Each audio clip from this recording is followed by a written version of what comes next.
नमस्कार, मैं हूं आमिल बेग। आप देख रहे हैं सिटी बुलेटिन न्यूज़। पेश हैं आज के प्रमुख समाचार। उत्तर प्रदेश के मुख्यमंत्री योगी आदित्यनाथ ने गुरुवार को कहा कि रामनाथ स्वामी मंदिर की स्थापना एक भारत श्रेष्ठ भारत के संकल्प को समृद्धि करने वाला प्रयास सिद्ध होगा।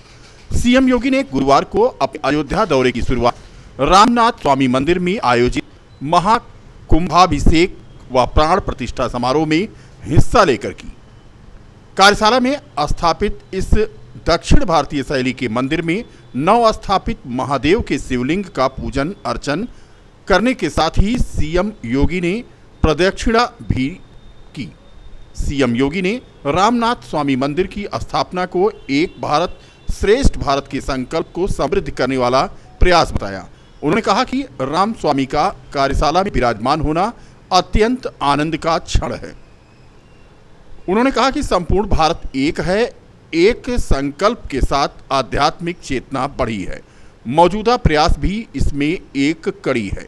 उन्होंने कहा कि एक भारत श्रेष्ठ भारत के प्रधानमंत्री नरेंद्र मोदी के कार्यक्रम हो आगे बढ़ा रहे हैं, जो भी देखने को मिल रहा है। भारत उत्तर से लेकर दक्षिण तक, पूरब से लेकर पश्चिम तक एक रहा है। सीएम योगी ने कहा कि प्रभु श्री राम का पूरा भव्य मंदिर बनने में ज्यादा देर नहीं होने वाली है। मंदिर निर्माण को पूर्ण करने के सभी कार्य तीव्र गति से जारी हैं, जिसके लिए मंदिर ट्रस्ट के पदाधिकारी बधाई के पात्र हैं। उन्होंने कहा कि 22 जनवरी को पीएम मोदी द्वारा हुए प्राण प्रतिष्ठा कार्यक्रम में समाज का पूरा नेतृत्व वर्ग अयोध्या धाम में था। वह संकल्प एक बार फिर से यहां पर देखने को मिल रहा है। बहनों और भाइयों, इससे पहले प्रधानमंत्री मोदी जी की प्रेरणा से काशी में काशी तमिल संगमम के 2 महत्वपूर्ण संस्करण संपन्न हो चुके हैं।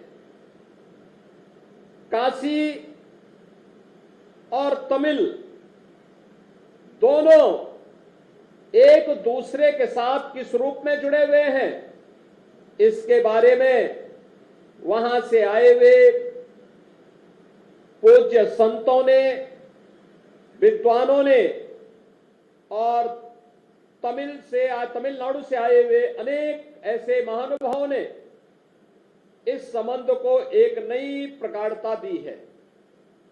और काशी के बाद आज अय्या जी के कारण अयोध्या।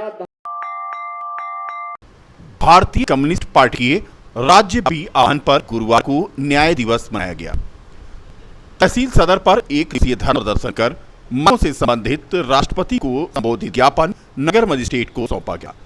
धरना प्रदर्शन का नेतृत्व करते हुए भाजपा के जिला सचिव अशोक कुमार तिवारी ने कहा कि सामाजिक न्याय का प्रश्न आज भी सबसे बड़ा प्रश्न बना हुआ है। आजादी के 75 साल भी समाज में बराबरी, बेहतर जीवन और न्याय के लिए लोगों को संघर्ष करना पड़ रहा है। जातीय जनगणना से सरकार पीछे क्यों भाग रही है?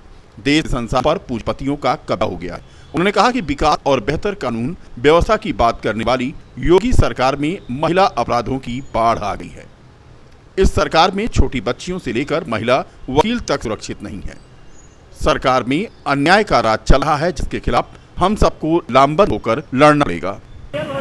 आज मुख्य रूप से देश में जो जनता है उसके सामाजिक न्याय के लिए जातीय जनगणना की मांग की गई है और ये कार्यक्रम उत्तर प्रदेश भारतीय कम्युनिस्ट पार्टी के राजनीतित्व के आह्वान पर किया गया है कि जो समाज में जो वंचित वर्ग है तमाम उनको लाभ नहीं मिल पा रहा है, तो मांग ये की गई है कि जातीय जनगणना कराई जाए और जिस तरह से लोग जिन जातियों के हैं उस तरह से उनको जो भी सुविधाएं हैं उनको सुविधाएं दी जाएं। क्या सूत्रीय मांग पत्र है? हम लोगों का 11 सूत्रीय मांग पत्र है। उसमें जो आउटसोर्सिंग और संविदा के कर्मचारी हैं उनको स्थायी किया जाए, किसानों के लिए एमएसपी गारंटी की जाए और जो शिक्षा और स्वास्थ्य में जो निजीकरण है जो लूट निजी जाए अस्पतालों द्वारा, निजी स्कूलों द्वारा वो लूट बंद कराई जाए और इसका राष्ट्रीयकरण किया जाए। ये प्रमुख मांगे हमारी हैं। अयोध्या में सीबीआई की छापेमारी के बाद हड़कंप मच गया है। टीम के सदस्य सुबह 10 बजे से छापेमारी में जुटे हैं। सूत्रों की माने तो कई कर्मचारियों को घर से बुलाकर पूछताछ की जा रही है। टेंडर में ही नहीं बल्कि नियुक्ति में भी भ्रष्टाचार का आरोप लगा है। बता दें कि कैंटोनमेंट बोर्ड का ये पूरा मामला है। सबसे पहले मामले की शिकायत सदर बाजार के एक शख्स ने दोनों तरफ से चले कभी पत्रचार के बाद सपा के पूर्व मंत्री तेज नारायण पांडे पवन ने उठाया था। करोड़ के ठेके में भ्रष्टाचार करने व सेलर और वायर की आईडी एड्रेस एक होने के संबंध में डिपार्टमेंट ऑफ डिफेंस को शिकायत की गई थी। अयोध्या के कैंटोनमेंट बोर्ड कार्यालय में गुरुवार को केंद्रीय अन्वेषण ब्यूरो यानी सीबीआई ने छापा मारा है। जानकारी के मुताबिक सीबीआई ने 25 करोड़ रुपए के घोटाले के आरोप के बाद यह छापेमारी की है। सीबीआई के अधिकारी कार्यालय में तैनात अधिकारियों और कर्मचारियों से पूछताछ करने के साथ ही दस्तावेजों की जांच कर रहे हैं। कार्यालय का मुख्य द्वार बंद कर दिया गया है। बता दें कि यूपी के पूर्व मंत्री और समाजवादी पार्टी के नेता पवन ने बीते दिनों आरोप लगाया था कि विकास कार्यों के टेंडर में लगभग 25 करोड़ का घोटाला हुआ है। समाचार प्रेषण तक कैंटोनमेंट बोर्ड दफ्तर में सीबीआई का छापा जारी था। सीबीआई के छापे पर सपा नेता पवन पांडे ने एक न्यूज चैनल से बात करते हुए कहा कि हमें सीबीआई से न्याय की उम्मीद है। कैंटोनमेंट बोर्ड में भ्रष्टाचार हो रहा है। कांग्रेस पार्टी द्वारा महान शिक्षाविद भारत रत्न देश की प्रथम उपराष्ट्रपति डॉक्टर सर्वपल्ली राधाकृष्णन की जन्मदिन पर शिक्षक सम्मान कार्यक्रम का आयोजन किया गया। कार्यक्रम की अध्यक्षता जिलाध्यक्ष ने की तथा संचालन महानगर अध्यक्ष वेद सिंह कमल ने किया।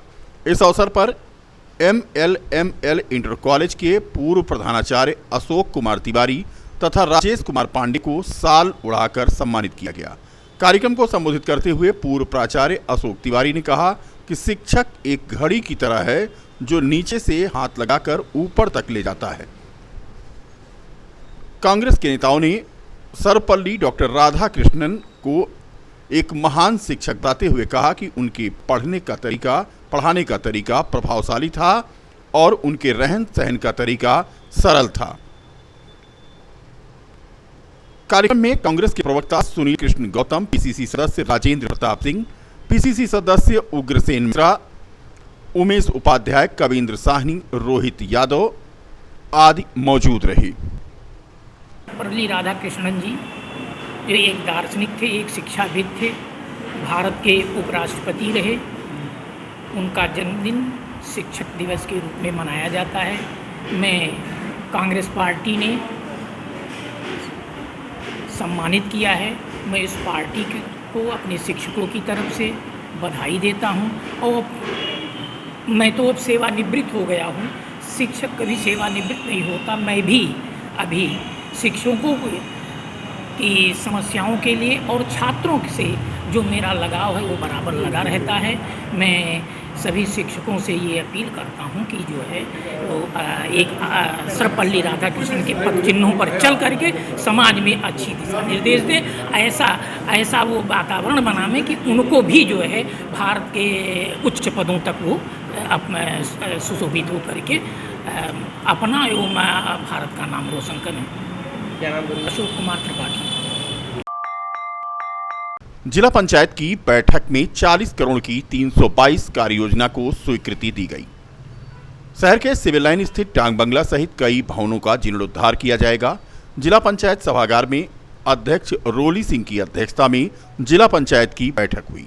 बैठक में विधायक रामचंद्र यादव, डॉक्टर अमित सिंह चौहान सहित ब्लॉक प्रमुख, जिला पंचायत सदस्य मौजूद रहे। सन की चर्चा में जिला पंचायत अयोध्या को पंचम राज्य वित्त एवं 15वीं केंद्र वित्त के वित्तीय वर्ष 2024-25 में प्राप्त अनुदानों के आधार पर नियमित कार्य योजना तथा गत वर्षों के शेष तथा निरस्त कार्यों के स्थान पर नियमित कार्य योजना को अनुमोदित किया गया।